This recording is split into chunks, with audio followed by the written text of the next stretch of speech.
Салам достор, кайрадан сиздер менен Азирет Осмонов. Адаттагыдай шаарыбыздын тургундарын тамашага салабыз. Мен азыр филармониянын алдында турам. Бул жерден өткөн элдерден биз сизди тааныйбыз деп белгилүү инсан катары олуттуу суроо берип, анын реакциясын байкап көрөбүз. Кызыктын бардыгы алдыда.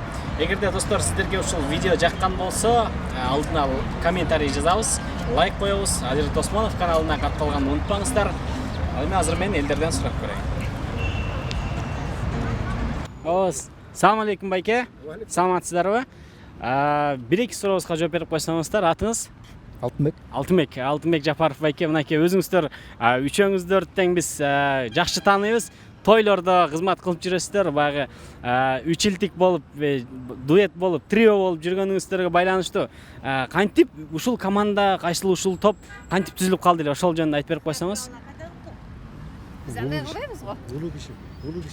Жок, биз андай топту эмеспиз. Биз жөн эле бул жакта семинардан келип атабыз. Жок, сиздер көрүп жүрөбүз го, телевизордон көрүп жүрөбүз. Үч трио болуп, Ой, балам. комуз менен. Жок, сен адаштың балам. Ошибся. Ой, Биз аны эжеке. эмеспиз. Сиздер Мен артист эмесмин. Алтынбек байкени тааныйбыз да. Өзүңүз ырчысыз, маданияттын мыкты кызматкери. Астагфирулла. Астагфирулла. Эй, байке. Жок. Ой, эжеке, биз сиздер Калп эмедесиңер силер, калп эмедесиңер. Ой, коюңуз эжеке. Аста. Ой, Эй, байке, коюңуз.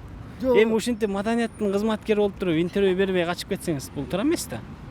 Аста. Сиз өзүңүз аккордеон чертип, ой булбул деген ырдырдан сиз да байке. Астагфирулла. Сиз кайсыны ырдайсыз анан? Эчтесинерди койбуз. Ой, байке, мен сизди тааныйм, мен сүрөткө түшө алайын деп эле келгем атайын мынакей. Келиңиздер. Мен алдап кете албайм, жок, алдасам анан кызык болосуң анан. Алдаңыз анда. Сен алдап атпайсың, анан мен сенден өтүп алда берсем отурасың. Мен алдабай элем, эмне эжеке? Биз жөн эле бир өтүп бараткан адамдарбыз. Сиздер Башка ырдабайсыздарбы? эч качан. Жүрөккө ырдайбыз, бирок мындай эмеге ырдабайбыз. Окуй. Мына Мен анда адашып калыптырмын анда. Адаштың балам, адаштың. Катуу адаштым мен анда. Энте катуу адаштың, туура эмес болуп калдың. Мейлиңиздер. Бул тамаша болчу апа, жакшы барыңыздар, ийгилик. Рахмат балам, Болду. Үйдү алдык. Мечтабызга жеттик. Бул биздин эң чоң мечтабыз болчу, э? Ооба. Бирок менин дагы бир мечтам калды. Не мечта? Айтайынбы? Айтсаң. Айтайынбы? Бирок айтпай эле кой, эмне экенин билем. Жүрсөң мен сай башта.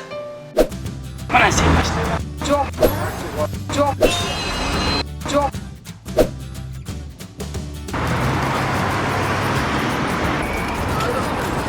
Сен мечтаң не өзү? Мына менин мечтам. Ана. Мына. Жүр.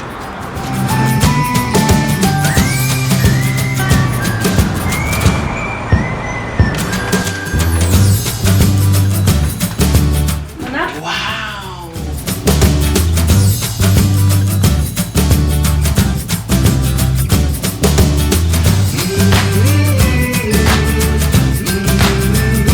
Мечта дүкөнү сапаттуу жана заманбап үй тиричилик техникаларын сунуштайт. Тилек сурообузга жооп берип койсоңуз, аты жөнүңүз? Тилек Осмонбеков. Айтсаңыз, сиздин бүгүнкү күндө ошол Бишкек шаарынын өнүгүшүнө чоң салым кошуп жүрөсүз. Сиздин бай иштериңизди, эмгектериңизди баалайбыз биз дагы. Анан жакын арада ушул ат майдан салынат деп өзүңүз багы бир газеталарга интервью берген экенсиз. Ошол ат майдан качан салынат, канча бюджет каралды, ошол боюнча айтып берип койсоңуз. Мен интервью берип турмунбу? Кимге? Сайттардын бирине өтүп турсуз да. Менби. Розыгрышты. Айта бериңиз. Берген эмесмин. Жок, эми ошол боюнча кененирээк айтып берип койсоңуз деп элечи. Мен айтайын. Аке, эми күлкүлүү эч нерсе болуп аткан жок да эми. Ат майдан өзүмне. Ипподром. Ипподром, ошол ипподром тууралуу канча бюджеттен канча акча бөлдүрдүңүздөр ошол боюнча. Байке. Качып кетти деп киргизип салабыз. Салам алейкум байке. Салам алейкум. Бир-эки сурообузга жооп берип коесузбу? Сиздин аты жөнүңүз? Атым Ислам. Ислам Артисбекович, айтсаңыз, сиз өзүңүз баягы Кыргызстандын куралдуу күчтөрүндө чоң баягы салым кошконсуз да. Буга чейин Афган согушунда, ага чейин баягы Ош окуясында, Аксы окуясында дагы тикеден тике туруп жигиттерге команда берип ошол жерде күчтүү болуп кармап турдуңуз да. Ошол жөнүндө айтып берип коюңузчу. Бул өзүңүздүн ишмердүүлүгүңүз боюнча НТВ. Ошол жөнүндө айтып берип коюңузчу. Мен Болуңуз шашылып аткан Жок, мен болсоңузчу. шашылып атам. Байке коюңуз, ошол жөнүндө айтып берип коюңуз. Байке бул тамаша болчу. Ийгилик каалайбыз.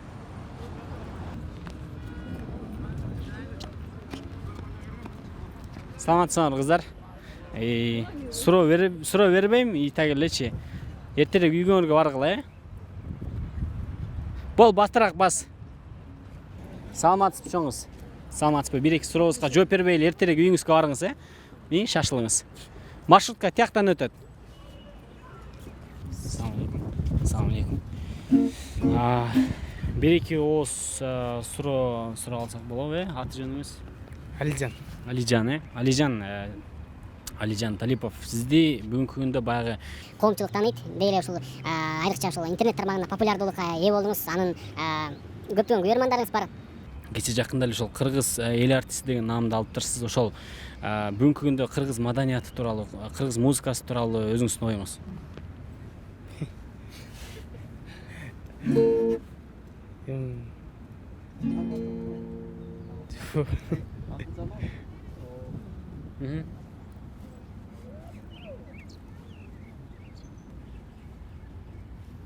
Эмне дейсиң? Ошолдон койгон. Негизи ушул топ болуп жүрөсүңөр да силер, мындай трио же? Бүгүн эле жолугуппуз. Жаңы тааныштык. Карасаң көзсүн. Силер мындай чогурдабайсыңарбы? Музыканы окуп келебиз. Анда бир музыка сизден болсун, анда келиңиз. Андан кийин бизден шаардык кызайбыз.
Токтоңуз. Бир-эки сурообузга жооп берип кетиңиз.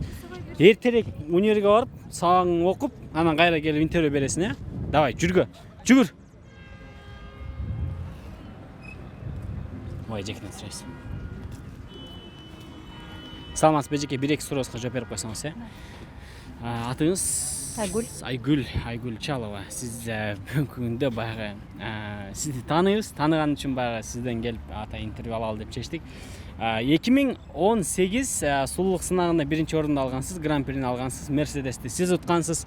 Деги эле ошол сынак баягы кээ бир айтышкан, бул сынак аябай Баягы туура өткөн жок, нечестный болуп калды депчи.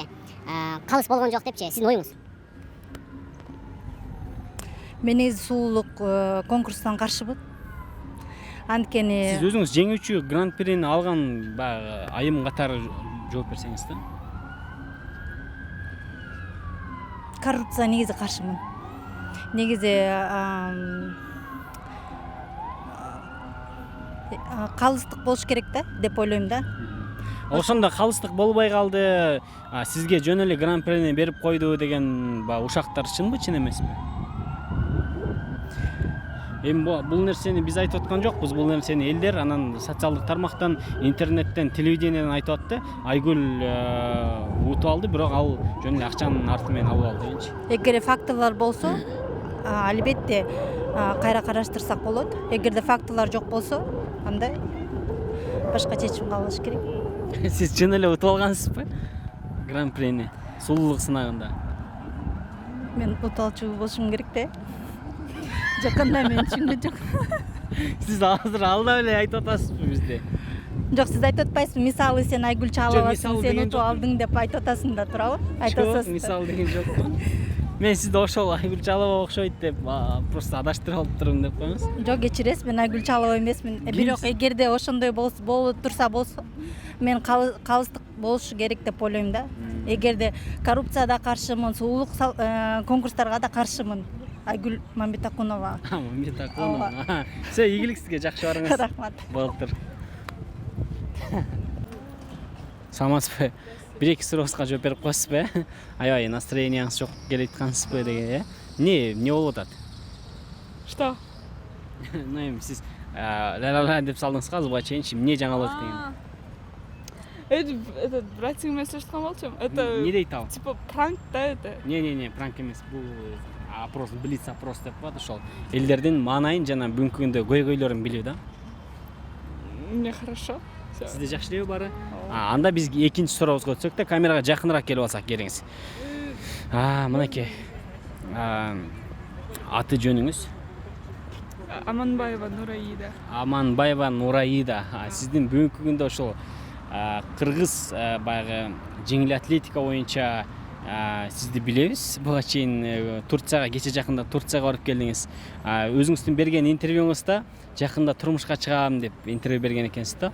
Качан той кайсы жакта болот, ошол жөнүндө айтып берип койсоңор. О боже, я поняла. Сиз азыр айтып аткандай эмес да. Короче, Assalamu alaikum. Bir-эки сурообузга жооп берип койсоңуз. Аты жөнүңүз? Жумабаев Кенжебек. Кенжебек Жумабаев, сизди биз тааныйбыз. Сиз менен сыймыктанабыз. Ушул бүгүнкү күндө Айыл чарба тармагын бир топ өйдө көтөрдүңүз десек болот. Анткени бүгүнкү күндө ошол дыйкандардын иштөө ыкмалары дагы бир топ өзгөрүп, аларга маалымат жакшы жетип калды. Деги эле сиздин ушул ишмердүүлүгүңүздө малды төлөтүү боюнча сиз эксперт катары айтсаңыз, бүгүнкү күндө малдын төлү түшүп кетти деп атат. Ошол жөнүндө сиздин оюңуз кандай? Мен мал чарбасы боюнча эчтеке билбейм да. Нет, сиздин буга чейин немеде интервьюңузда ошондой айтпадыңыз беле? Жок, мен интервьюдан айткан эмесмин. Газетадан айткансыздан. Жок, эч жерден айткан эмесмин. Мал чарбасы боюнча эч кандай кызыкчылыгым да жок. Мал чарбасына аралашкан да эмесмин. Коңуз жок экен. Чын? Окуй. Биз анда адашып алып турбуз экен. Сиз тамаша кылып атасыңыз. Тамаша экен, жакшы барыңыз. Assalamu alaikum жейт. Bir-эки сурообузга жооп берип койсоң. Мынакей аты? Элдияр Аманбеков, сени баягы социалдык тармактардан деги эле интернеттен көрүп калдык. Ошол Мистер Амбассадор 2019-ду кече жакында эле сынактын гран-присин утуп алыптырсың. Ошол баягы сезимдер тууралуу айтып берсең. Утуп алганда кандай сезимдер болду? Байке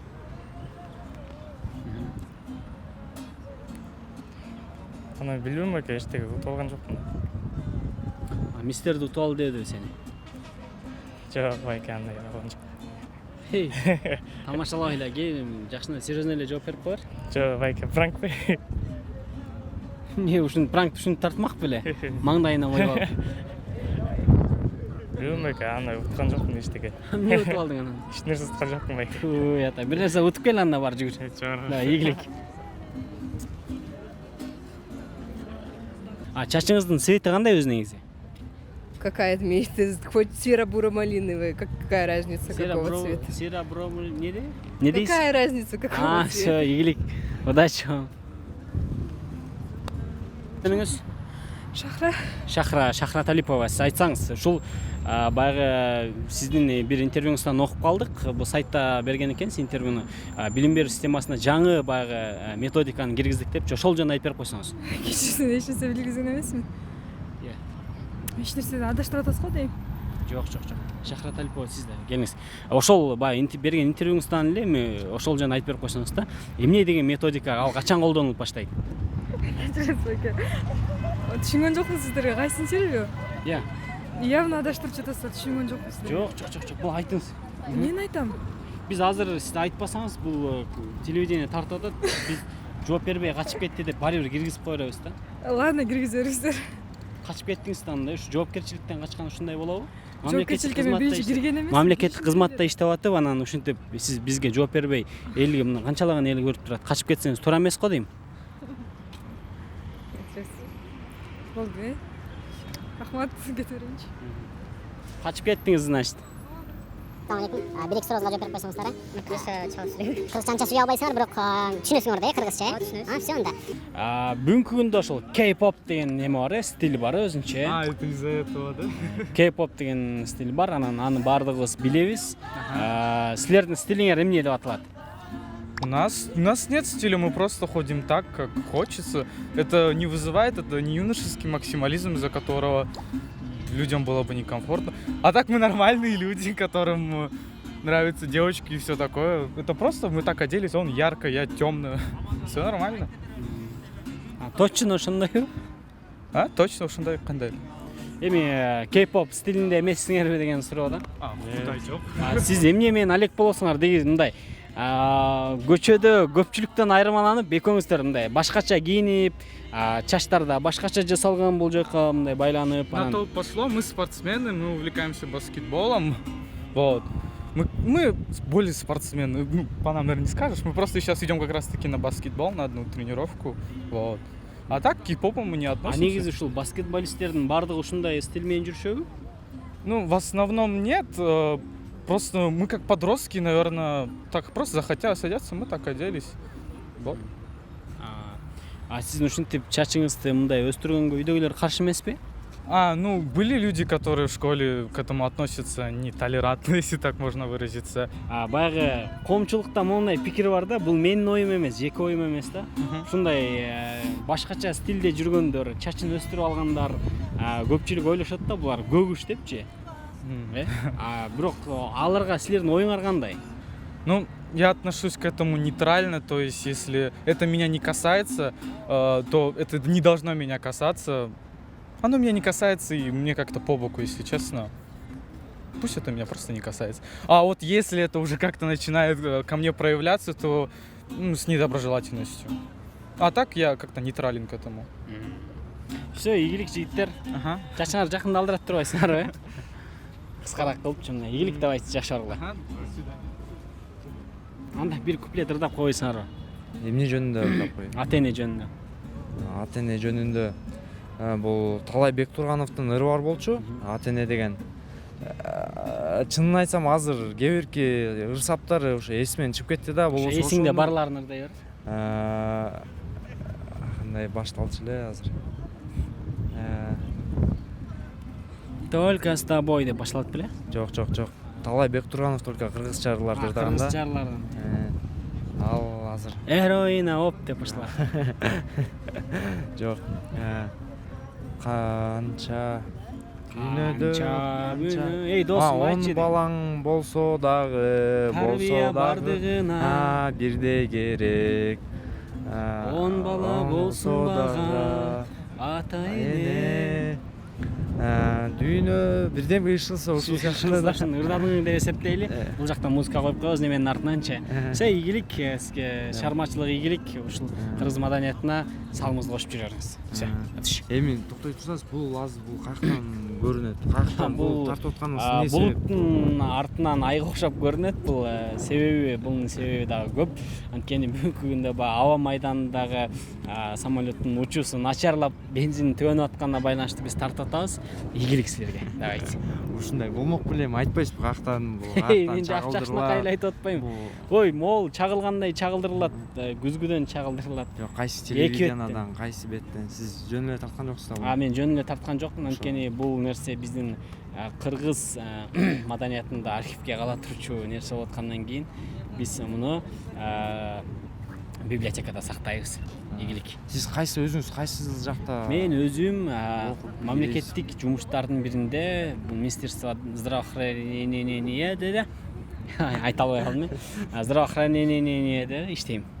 Удостоверениеңиз барбы? Бар, үйдө калып калыптыр. Давайте, ийгилик. Кайка бартасыңар сиздин? Атыңыз ким? Абдылбек Иманкулов. Атыңыз Абдылда Иманкулов. Силердикичи? Адилет. Адилет Азимбеков, Все, ийгилик. Жанагы ырды жаттап кой. Достор, бул тамашада мен бирөөнү шылдыңдайын же болбосо бирөөнү мазактайын деген ниет эмес, жөн гана сиздердин жүзүңүздөргө жылмаюу тартуулайын деген максат болду. Эгерде видео сиздерге жакса дагы, жакпаса дагы сөздөрдө комментарийге өзүңүздөрдүн оюңуздарды, пикирлериңиздерди жазыңыздар. Лайк койгонду унутпаңыздар, анан досторуңуздар менен бөлүшүп коюңуздар. Алдыда ушул каналда көптөгөн долбоорлор, пранктар, жаңы тамашалар күтүп турат сиздерди, андыктан биз менен бирге болуп туруңуздар. Бул каналга жазылганды унутпаңыздар. Жанында коңгуроо турат, ошону басып коюңуздар. Анткени жаңы видеолор сиздерге барып турат. Кызыктын баардыгы алдыда достор, андыктан биз менен бирге болгула.